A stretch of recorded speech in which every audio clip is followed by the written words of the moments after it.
Hey everyone, welcome back to our channel. Want to transfer money from Cash App to your Netspend account? It's quick and easy. Today, I'm going to show you how to transfer money from Cash App to Netspend. Here's how you can do it.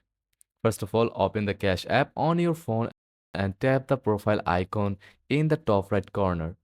Scroll down and tap on Linked Banks. Then select Link Card. If you already have a linked bank, click Replace Bank to update it. Next, continue the search screen, type the net spend and select it from the list.